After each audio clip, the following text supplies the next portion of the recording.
Hello everyone, நான் Madan Gowri and hello my dear MG squad.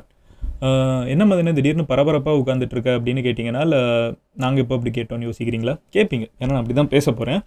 இதை open மைண்டாக பாருங்கள் இந்த வீடியோ, ஓகேவா? நான் ரொம்ப நாள் உங்கள் கூட இன்ட்ராக்டே பண்ணல, உண்மை அதுதான். நான் எம்ஜி ஸ்குவாடு கிட்ட நம்ம பேசுகிற டாபிக்ஸை பற்றி, அதுக்கு வர கமெண்ட்ஸை பற்றி டிஸ்கஷன் நிறுத்தி ரொம்ப நாள் ஆச்சு.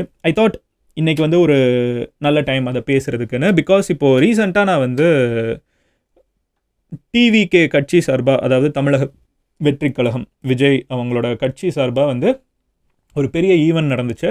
அந்த ஈவெண்ட்டில் இந்த 12th பசங்க 10th பசங்க யார் யார் நல்ல மார்க் வாங்கினாங்களோ அவங்களெல்லாம் ஃபெலிசிட்டேட் பண்ணாங்க. அதை பற்றி ஒரு வீடியோ மேக் பண்ணியிருந்தேன். அந்த வீடியோ மேக் பண்ணதில் கமெண்ட்டில் ஒரு டாப் கமெண்ட் நான் போஸ்ட் பண்ணி கொஞ்ச நேரத்தில் என்ன அப்படின்னு பார்த்தீங்கன்னா, ஒரு கமெண்ட் இருந்துச்சு. ஹவு எம்ஜினா அட்ரஸிங் விஜய்னா 2023, அதாவது நான் 2023 எப்படி விஜய் அவர்கள் அட்ரஸ் பண்ணேன்னா விஜய்னா அப்படின்னு சொன்னேன். 2024 விஜய் அவர்கள் அப்படின்னு சொல்கிறேன். ஹவு மெனி நோட்டிஸ்ட் அப்படின்னு ஒரு கமெண்ட். அதுக்கு கீழே இருக்கிற கமெண்ட்லாம், ஆமாம் மதன் டிஎம்கே சப்போர்ட்டர் அதனால தான் இப்படி பேசுகிறான், மதன் பிஜேபி சப்போர்ட்டர் அதனால தான் இப்படி பேசுகிறான், மதன் ஏடிஎம்கே சப்போர்ட்டர் அதனால தான் இப்படி பேசுகிறான். எனக்கு தெரிஞ்சு நான் யார் சப்போர்ட்டருங்கிறத ஒவ்வொருத்தங்களும் ஒரு குடும்பத்தில் 4 பேர் இருக்காங்கன்னா நான் யார் சப்போர்ட் 4 பேர் 4 கட்சி சொல்லுவாங்கன்னு நினைக்கிறேன். அது ஒரு விதத்தில் நான் நல்லதாக தான் பார்க்குறேன். பரவாயில்ல, ஏன்னா நான் எல்லார்கிட்ட இருக்கிற குறையும் பேசுகிறப்போ நம்மளை ஆப்போசிட் கேங்கில் போய் சேர்த்து விட்டுருவாங்க. But what ever said and இந்த ஒரு கமெண்ட் இருந்துச்சு. அதாவது 2023 நான் விஜயனான்னு சொன்னேன், இப்போ நான் விஜய் அவர்கள்னு சொல்கிறேன். அதுக்கு காரணம் என்ன அப்படின்னு சொல்லலாம்னு நினச்சி இந்த வீடியோ மேக் பண்ணேன். பட் இதுக்கு ஒரு ஃபுல் வீடியோ மேக் பண்ணுமான்னு கேட்டிங்கன்னா, போகிற போக்கில் உங்களுக்கு ஃப்ளோவில் நான் என்னென்ன சொல்ல வரேன்னு புரிஞ்சிடும். ஸோ என்னென்னு அதில் இன்னொரு கமெண்ட் அந்த வீடியோ பார்த்தீங்க. அந்த வீடியோ பார்க்காதவங்க பார்த்துட்டு வந்துருங்க. அப்போ தான் உங்களுக்கு இந்த full gravity of the situation என்ன பேசுகிறேன்னு புரியும். பார்த்தவங்களுக்கு நான் சொல்கிறேன். Tamil Nadu medias and 90% YouTubers biased, shameful அப்படின்னு போட்டிருக்காங்க. ஒத்துக்கிறேன், இங்கே எல்லாருமே பயஸ்டாக தான் இருக்காங்க, அதை நான் இல்லைன்னு சொல்ல மாட்டேன். ஆனால் அந்த 90% நான் போய் விழுந்துடக்கூடாதுங்கிறது தான் என்னோட ஒரு முக்கியமான நோக்கமாக இருக்குது. நான் ரொம்ப சாதாரணமாக இருந்த ஒரு பையன், சாதாரணமாக அந்த கஷ்டப்பட்டு வளர்ந்த கதையெல்லாம் இல்லை. பட் அந்த இடத்துல இருந்து எல்லாருமே கஷ்டப்பட்டு தான் வளரணுன்னாலே கஷ்டப்படணும். அதை வச்சு நான் உங்ககிட்ட சிம்பதி தேட விரும்பலை. பட் இந்த இடத்துக்கு என்ன உட்கார வச்சுருக்கீங்க நாள் ஆஸ் இன் தமிழ்நாட்டில் the most subscribe channel in terms of individual creator, ஒரு நியூஸாக இருக்கட்டும், நியூஸ் சேனல்ஸ் நிறைய சேனல்ஸை விட நம்ம சேனலுக்கு சப்ஸ்கிரைபர்ஸ் அதிகமாக இருக்காங்க. ஸோ இதில் எல்லா மதத்தில் இருக்கிறவங்களும் இருக்காங்க. கிறிஸ்டியன்ஸ் இருக்காங்க, ஹிந்துஸ் இருக்காங்க, முஸ்லிம்ஸ் இருக்காங்க. ஸோ எல்லா மதத்திலேருந்தும் பார்க்குறாங்க, எல்லா ஜாதிக்காரங்களும் பார்ப்பாங்க. இது வரைக்கும் நம்ம சேனலில் நம்ம இந்த ஜாதி இந்த மதம் இதெல்லாம் நம்ம பேசினது இல்லைன்னு நம்மளுக்கு ஸ்குவாடுக்கு தெரியும். ஆனால் வெளியிலேருந்து பார்க்குறவங்க ஒவ்வொருத்தங்க எதையாவது பேசிட்டு போவாங்க, அதை விட்டுறலாம். பட் எல்லோரும் பார்த்து நான் நார்மலாக எல்லாருக்கிட்டையும் அட்ரஸ் பண்ணுற மாதிரி தான் பேசிகிட்டு இருக்கேன். அதில் இப்போ முதல்ல ஏன் அண்ணான்னு சொன்னேன், இப்போ அவர்கள்னு சொல்கிறேன். எனக்கு ஏதாவது ஒரு பொலிட்டிக்கல் பார்ட்டி பிடிக்கும், அவங்களுக்கு அகேன்ஸ்டாக இவங்க வந்துருவாங்கிறதுனால பேசுகிறேன்னா அதெல்லாம் கிடையாது. அந்த இன்னொரு கமெண்ட் இருந்துச்சுல, Tamil Nadu media and youtubers 90% biased, ஷேம்ஃபுல்னு. அந்த 90% போய் சேர்ந்துடக்கூடாதுங்கிறது தான் முக்கியமான காரணம். அது அப்படி தான் இருக்கான்னு கேட்டிங்கன்னா அது அப்படி தான் இருக்குது. அதை நான் பொய்யெல்லாம் சொல்ல மாட்டேன். இங்கே எல்லாருமே பயஸ்டாக தான் நிறைய இருக்காங்க. நானே உங்களுக்கு பேர் சொல்லணும்னு அவசியம் இல்லை. இந்த யூடியூப் சேனல் பார்த்தா இந்த கட்சிக்கு முட்டு கொடுப்பாங்க, இந்த கட்சியை போட்டு அடிப்பாங்கன்னு எந்த யூடியூப் சேனலை பார்த்தாலும் நம்ம பிரித்து வச்சிடலாம். இந்த யூடியூப் சேனல் அந்த நிலைமைக்கு போகலங்கிறத நான் ரொம்ப ஸ்ட்ராங்காக நம்புகிறேன். போகாதுங்கிறதையும் நான் பர்சனலாக உங்ககிட்ட ஒரு வாக்காக கொடுக்குறேன். நேற்றுக்கு இவங்க விஜய் அவர்கள் போய் பேசின ஸ்பீச்சை பற்றி கூட யாருமே பேசலை, நம்ம அதையும் பேசுவோம். அதே நேரத்தில் எந்த கட்சியில் என்ன நடந்தாலும் நம்ம பேசிட்டு தான் இருக்கோம். நம்ம எனக்கு தெரிஞ்சு நான் ஃபன்னாக சொல்லுவேன். கள்ளக்குறிச்சியை பற்றி, நீட்டு பிரச்சனையை பற்றி, அப்புறம் இப்போ விஜய் அவர்கள் வர்றதை பற்றி, வேறு எந்த டாபிக்னாலும் நீங்கள் எடுத்துக்கோங்க, மணிப்பூர் பிரச்சனையை பற்றி, இது எல்லாமே ஒரு யூடியூப் சேனலில் இருக்கான்னு கேட்டிங்கன்னா எந்த யூடியூப் சேனல்? ஏன்னா எல்லாருக்குமே ஏதாவது ஒரு கட்சி சார்பு இருக்குது, ஏதாவது ஒரு கட்சிக்கு அகேன்ஸ்டாக போகும், ஃபாராக போகும், பேச மாட்டாங்க. நம்ம சேனலில் எல்லாத்தையுமே கவர் பண்ணியிருக்கோம். ஸோ ஏன் இதெல்லாம் சொல்கிறேன்னு பார்த்தீங்கன்னா, 2023 விஜய்னான்னு சொன்னேன், இப்போ நான் அவர்கள்னு சொல்லிட்டேன்னா அந்த பயஸ் இருக்கக்கூடாதுங்கிறதுக்காக தான். அந்த வீடியோலேயே நீங்கள் பார்த்தீங்கன்னா நான் ஃபர்தராக சீமான் அவர்கள் அப்படின்னு சொல்லுவேன். அப்புறம் ஏன்னா இவங்க கூட அலையன்ஸ் வைக்கணும்னு சொல்லி பேசிகிட்டு இருந்தாங்க. இப்போ நான் விஜயனா சிவமான் அவர்கள் அப்படின்னு சொன்னேன்னா அது பயஸ்டாக இருக்கும். அந்த ஒரு காரணத்துக்காக நான் இங்கே அவர்கள்னு சொல்லாமல் இருந்தேன். இப்போ நேரில் நான் சீமான் அண்ணாவை பார்த்தேன்னா நான் அண்ணான்னு தான் சொல்லுவேன், வேறு என்ன பண்ணேன். ஏன்னா அவங்கள நான் ஆல்ரெடி மீட் பண்ணியிருக்கேன். உங்களுக்கே தெரியும், அந்த பாட்காஸ்ட் பார்த்தீங்க, அவங்க நல்லா பாசமாக பேசினாங்க. அண்ணாமலையை பார்த்தேன்னா அண்ணாமலை அண்ணா அப்படின்னு தான் சொல்லுவேன். உதயநிதி ஸ்டாலின் பார்த்தீங்கன்னா உதயண்ணா அப்படின்னு தான் சொல்லணும். கனிமொழி அக்காவை பார்த்தா கனிமொழி அக்கா அப்படின்னு தான் சொல்லணும். பட் நான் இங்கே அண்ணன் இல்லை அக்கா இல்லைனா அவர்கள் இவர்கள் சொல்கிறேங்கிறதுனால நீங்கள் அதை வச்சு ஒரு மெசேஜை டீகோட் பண்ணி ஏதோ சொல்ல வராங்கிறதெல்லாம் யோசிக்கிற அளவுக்கு எங்கள் சீன் இல்லை. எது கம்ஃபர்டபுளாக இருக்கோ அந்த வீடியோவில் அந்த ஒரு ஸ்டான்ஸில் பேசுகிறப்போ எது ஈஸியாக இருக்கோ அப்படி பேசலாம்னு நினச்சேன். எனக்கு ஈஸி என்றைக்குமே விஜயனான்னு சொல்கிறதா, அது விஜயனான்னு சொன்னாலும் மற்றவங்களெல்லாம் அவர்கள்னு சொன்னாலும் அதை பெருசாக பயஸ்டாக நினைக்க மாட்டாங்கன்னு நான் அப்படியே பேசிட்டு போயிடலாம். ஆனால் அப்படி நினச்சிடக்கூடாதுங்கிறதுக்காக தான் அப்படி பேசினேன். இதுக்கு எதுக்கடா இவ்வளோ யோசிக்கிறேன்னு கேட்டிங்கன்னா அடுத்து அங்கே வரேன். என்னன்னு பார்த்தீங்கன்னா நான் சில விஷயங்களை கிளாரிஃபை பண்ணணும்னு நினைக்கிறேன். விஜயனா எனக்கு ரொம்ப பிடிக்கும். அவங்கள பார்த்து தான் நான் வளர்ந்தேன். அது ஒரு ரொம்ப ஃபேமஸான ரீல் கட்டு கூட நீங்கள் பார்த்துருப்பீங்க. நான் அதை சொன்னேன் லியோ படத்துக்கு முன்னாடி. நான் அவங்கள பார்த்து தான் நான் வளர்ந்தேன். எனக்கு இன்னமும் நல்ல ஞாபகம் இருக்குது. கில்லி படத்தில் வந்து அவங்க இந்த ஒரு ஜீப்பை வந்து தூக்கி வச்சுட்டு வாயில் ஒரு சிகரெட் வச்சுட்டுக்கிட்டு இப்படி ஆர்ம்ஸ் எல்லாம் வந்து காமிக்கிற மாதிரி ஒரு சீன் இருக்கும். எனக்கு வந்து இதே மாதிரி பயங்கரமாக வந்து ஆர்மெல்லாம் பில்ட் பண்ணணும்னு தோணுச்சு. அந்த சின்ன பையன்லேருந்து, ஏன்னா ஸ்க்ரீனில் பார்க்குறவங்க போட்டு மாஸ் வேறு லெவல், தனலட்சுமியை காப்பாற்றியாச்சு, காராபூரி வரைக்கும் வாங்கி தராரு, ஃப்ளைட்டெல்லாம் பிடிக்க வைக்கிறாரு, எல்லாம் மாஸ் தான் அப்படின்னு நினச்சிட்டு இருந்த ஒரு பையனாக வளர்ந்தவன் தான் நான். ஸோ அப்போலேருந்து பார்த்தீங்கன்னா என்னோட ஒரு பயங்கரமான இன்ஸ்பிரேஷன் எஸ்பெஷலி இந்த ஒரு ஸ்ட்ரெச் இருந்துச்சு. சுறா, அப்புறம் வேட்டைக்காரன், வில்லு, அந்த ஒரு பீரியட் இருந்துச்சு. கரெக்டாக நான் வந்து ஸ்கூல் படிச்சுட்டு இருக்கப்போ விஜய் ஃபேன்னு சொன்னால் வச்சு செய்வாங்க. ஏன்னா அவருக்கு ஃப்ளாப்பும் அப்போ கொஞ்சம் நிறைய வந்துட்டு இருந்துச்சு. சுறா, வில்லுலாம் வந்த ஒரு டைம். அப்போலேருந்து அதுக்கப்புறம் துப்பாக்கி வந்துச்சு. அதுக்கப்புறம் வந்து அந்த மேலே ஃபேஸ் மட்டும் நிறைய பேர் ஃபேன்ஸ் ஆகிருப்பாங்க. பட் அதுக்கு முன்னாடியிலேருந்தே ஃபேனாக இருக்கிறவங்களுக்கு வந்து அந்த ஸ்ட்ரகிள்ஸையும் பார்த்துட்டு இப்போ அவங்க போகிற உயரம் பார்க்குறப்போ த வின் இஸ் வெரி பர்சனல். நீங்கள் நிறைய பேருக்கு வந்து இந்த ஓகே எம்ஜி பண்ணுறது, எம்ஜியோட க்ரோத் எல்லாமே நல்லா இருக்குது, நிறைய பேர் அதை பர்சனலாக ஃபீல் பண்ணுவீங்க. எனக்கு வந்து சொல்கிறப்போ அந்த டிஃப்ரென்ஸ் தெரியும். சில பேர் ரேண்டமாக ஒரு செல்ஃபி எடுத்துகிட்டு போவாங்க. சில பேர் நீங்கள் பண்ணுறது சூப்பராக இருக்குது, நான் ரொம்ப நாளாக பார்க்குறேனான்னு சொல்லிட்டு போகிறப்போ அந்த ஒரு மெசேஜ் கன்வே ஆகும். எனக்கு அந்த மாதிரி விஜயனா அவங்கள வந்து நான் அப்போலேருந்து பார்த்து அவங்க வந்திருக்காங்க. எனக்கு வந்து சில விஷயங்களுக்கு வந்து ஓப்பனாகவே சொல்கிறேனே, எனக்கு வந்து யாராவது அவங்க கூட ஃபோட்டோலாம் எடுத்தாங்க, நான் மீட் பண்ணியிருக்காங்கன்னு தெரிய வந்துச்சுன்னா செம்ம பொறாமையாக இருக்கும். என்னடா நம்ம இவ்வளோ நாளாக பார்த்துட்ருக்கோம், நம்மளுக்கு அந்த சான்ஸ் கிடைக்க மாட்டேங்குதுன்னு.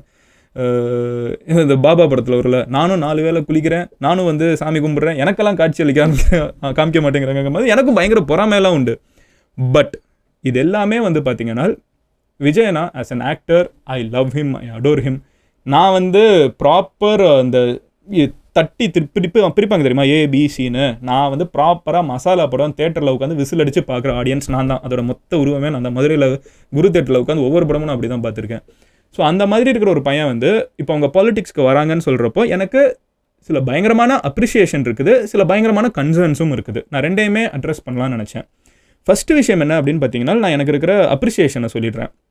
200 கோடி ரூபாய் பிஸ்னஸ் அவங்களுக்கு இருக்குன்னு சொல்கிறாங்க. ஒரு படத்துக்கு 200 கோடி ரூபாங்கிறது வந்து நீங்கள் பில்கேட்ஸாக இருந்தாலும் அது பெரிய மணி தான். 200 crores is a big deal. அதை விட்டுட்டு நான் வந்து பாலிடிக்ஸ்க்கு வரேன் அப்படின்னு சொல்கிற ஒரு தைரியம் இருக்குல்ல, மேசிவ் ரெஸ்பெக்ட்.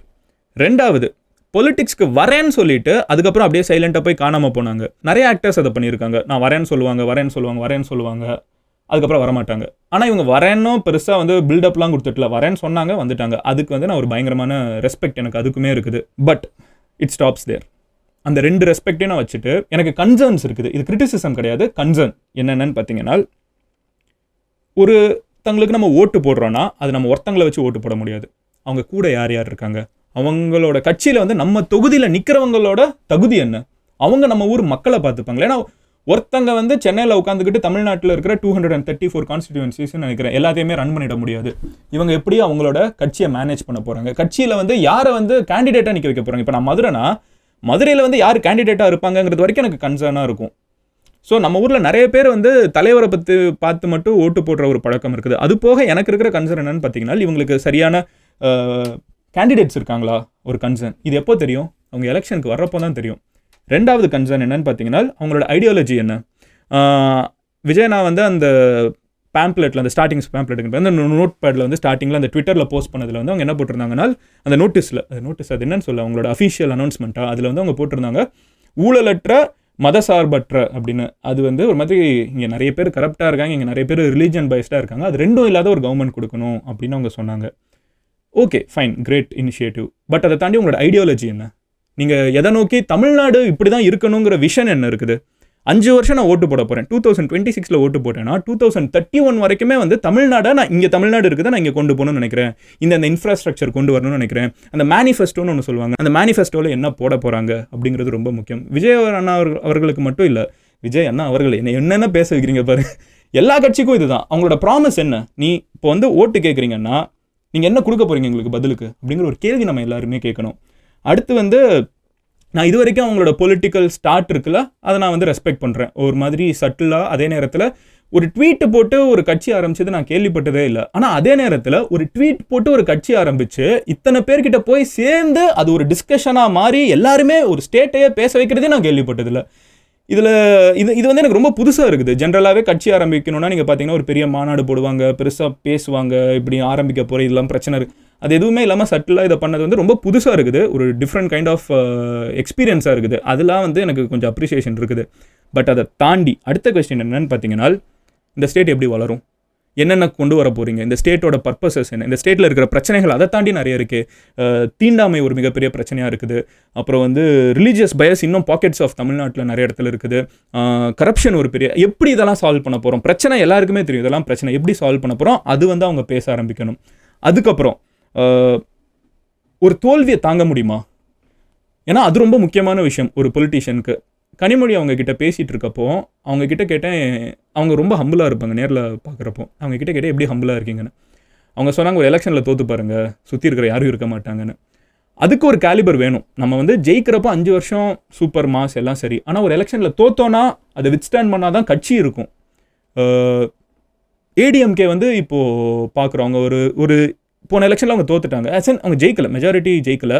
இப்போ அவங்க வந்து செகண்ட் டயரில் இருக்காங்கல்ல, அவங்க வந்து 5 வருஷம் கழிச்சு 26 முடிகிற வரைக்குமே அவங்க அந்த கட்சியை காப்பாற்றி கொண்டு வரணும். அதில் வந்து எடப்பாடி அவர்கள் அதை தான் பண்ணிட்டுருக்காங்க. அதுக்கு ஒரு சேலஞ்சு, அதுக்கு ஒரு கேலிபர் வேணும். சென்ட்ரல் கவர்மெண்ட் பாருங்கள், 2014 வந்து காங்கிரஸ் தோத்துச்சு, 2021 வாஷ் அவுட்டு, 2024 21 தானே, 2019 வந்து வாஷ் அவுட்டு, 2014 ஜெயிச்சாங்க, தோத்தாங்க, 2019 வாஷ் அவுட்டு, 2024 ஜெயிக்கலை, இன்னமும் ஜெயிக்கலை. ஆனால் அவங்க செகண்ட் வந்துட்டாங்க, ஓரளவுக்கு வந்திருக்காங்க. இது இன்னும் 2031 வரைக்கும் காப்பாற்றி இந்த கட்சியை கொண்டு போகிறதுக்கு ஒரு ஃபுல் டைம் இதுதான் என் வாழ்க்கை அப்படின்னு வந்து உட்காந்தா மட்டும்தான் பண்ண முடியும். அதை வந்து விஜயனா பண்ணுவாங்களா, காத்திருப்போம்.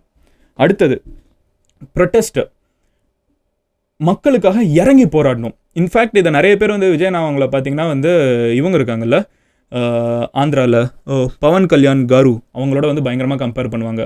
அந்த வீடியோவில் கூட பார்த்தீங்கன்னா விஜய் அவர்கள் மாதிரி இப்போ சினிமாவிலேருந்து வந்திருக்காங்கலாம் பேசுவாங்க. அவங்களோட ஒரு மிகப்பெரிய ஒரு ப்ளஸ்ஸாக நான் என்ன பார்க்குறேன்னா, அவங்க மக்களுக்காக கிரவுண்டில் இறங்கி போராடினாங்க. இறங்கி அங்கே ஸ்ரீகுளம்னு ஏதோ ஒரு ஊரில் வந்து ஒரு பெரிய கிட்னி பிரச்சனை நிறைய பேருக்கு இருந்துச்சு. அவங்க மக்களாக உட்காந்து பேசுகிறதா இருக்கட்டும், மக்களை போய் டைரெக்டாக மீட் பண்ணுறதா இருக்கட்டும், அந்த க்ரௌடை மேனேஜ் பண்ணுறதுக்கு அவங்களோட கட்சிக்காரங்களாக இருக்கட்டும், இது எல்லாமே நடக்கணும். மக்களில் ஜோதியில் ஐக்கியமாகணும். இந்த பாகுபாடெல்லாம் பார்க்காம இறங்கி உள்ளுக்குள்ளே கூட்டமாக போகணும், மக்களாக நிற்கணும். அப்படி ஒரு ரெவல்யூஷன் பண்ணணும். அது பண்ணுவாங்களா? வெயிட்டிங். அடுத்து வந்து ப்ரொட்டஸ்ட்டு, மக்களுக்காக இறங்கி குரல் கொடுக்கணும். நம்மளுக்கு ஞாபகம் இருக்குன்னா, ஸ்டெர்லைட் வந்து ஒரு பெரிய ப்ரொட்டஸ்ட்டாக தமிழ்நாட்டில் நடந்துச்சு. எல்லா அரசியல்வாதியும் இறங்கி போய் பேசினாங்க. இப்போ நீட்டுக்கு வந்து பார்த்தீங்கன்னா நிறைய பேர் இறங்கி போய் பேசிட்டு இருக்காங்க. கள்ளக்குறிச்சிக்கு பார்த்தீங்கன்னா ஏகப்பட்ட அரசியல்வாதிங்க, கம்யூனிஸ்ட் பார்ட்டி ஆஃப் இந்தியா அவ்வளோ இறங்கி போராடிட்டு இருக்காங்க. திருமாவளவனா அவங்க அவ்வளோ போராடிட்டு இருக்காங்க. ஸோ சீமானன்னா அவங்க போராடுறதே வந்து வேலையை வச்சுட்டு இருக்காங்க. ஸோ இறங்கி மக்களுக்காக போராடுறத வந்து விஜயனா பண்ணுவாங்களா? ஸோ நான் என்ன சொல்ல வரேன்னு பார்த்தீங்கன்னா, ஒருத்தங்க பொலிட்டிக்ஸ்குள்ளே வந்துட்டாங்கிறதுக்காகவே உடனே வந்து அவங்கள அவ்வளோதான், அவங்க தான் எல்லாமே அப்படின்னு சொல்கிறத தாண்டி, இது அவங்களுக்கு மட்டும் இல்லை, எல்லாருக்குமே. இதை நான் சொல்லிட்டேங்கிறதுனால இதை வந்து விஜயனாக்கு மட்டும் சொல்கிறேன்ல, இதுதான் உதயநாக்கு, இதுதான் எடப்பாடி நாக்கு, இதுதான் அண்ணாமலை நாக்கு, இதுதான் சீமான் நாக்கு, எல்லா நாக்கும் இதுதான், ஓகேவா? எல்லாருக்குமே நான் சேர்த்து தான் சொல்கிறேன். யாரை நீங்கள் சப்போர்ட் பண்ணணும்னு நினச்சிங்கனாலும், எந்த கட்சியை சப்போர்ட் பண்ணணும்னு நினச்சிங்கனாலும், ரொம்ப நாளாக இல்லைங்க, 2024 வந்து ஜூன் மாதம் வந்துட்டோம், கரெக்டாக? இன்னும் எழுதி வச்சு பார்த்தீங்கன்னா 25 ஜூனு 26 ஜூனில் நம்மளுக்கு புது கவர்மெண்ட் இருக்கும். அது இந்த கவர்மெண்ட்டே கண்டினியூ ஆகலை, இல்லை வேறு கவர்மெண்ட் வந்து உட்காரலாம். We do not know. ஏன்னா எலெக்ஷன் முடிஞ்சிருக்கும்னு நான் சொல்லுவேன். எலெக்ஷன் முடிஞ்ச ரிசல்ட் வந்து புது கவர்மெண்ட் ஃபார்மே ஆகியிருக்கும், ஓகேவா? ஸோ நம்மளுக்கு டைம் கம்மியாக இருக்குது. அண்ட் இந்த தடவை வி ஆர் ஸ்பாயில்டு வித் ஆப்ஷன்ஸ்னு கூட சொல்லலாம். நம்மளுக்கு ஏகப்பட்ட ஆப்ஷன்ஸ் கண்டு முன்னாடி இருக்காங்க. என்றைக்குமே ஒரு டெமோக்ரஸியோட நல்ல சைன் வந்து நிறைய ஆப்ஷன்ஸ் இருக்குது. நம்மளுக்கு நிறைய ஆப்ஷன்ஸ் இருக்காங்க. நீங்கள் யாருக்கு ஓட்டு போடணுங்கிறத வந்து விஜய் நான் சொன்னதே நான் உங்ககிட்ட சொல்கிறேன். யூடியூப் சேனல்ஸ் பயஸ்டாக தான் இருக்கிறாங்க, ஓகேவா? நான் வந்து மாற்றிலாம் சொல்ல மாட்டேன். இப்போ நான் இதை பேசுகிறதுக்கே ஒவ்வொருத்தையும் எதையாவது எடுத்துகிட்டு வந்து எதாவது கத்திட்டு தான் இருப்பாங்க. பட் அதெல்லாம் நம்ம கண்டுக்காம விட்டுறோம். ஏன்னா நாய்ஸ் எதுன்னு நம்மளுக்கு தெரியும், எது ஆக்சுவலாக எவன் என்ன பேசுகிறான்னு தெரியும். உங்களை வந்து ஒருத்தன் ஏதாவது சொல்லணும்னு நினச்சா நீங்கள் என்ன பண்ணீங்களாலும் ஏதாவது சொல்லிட்டு தான் இருப்பான். இல்லை அவன் சொல்கிறது என்னன்னு கேட்கணும்னு நினச்சேன்னா அவன் கொஞ்சமாவது கேட்பான். கம்மிங் பேக் டு டாபிக், நிறைய பேர் நிறைய பேசிகிட்டு இருப்பாங்க. எல்லாத்தையும் கேளுங்க.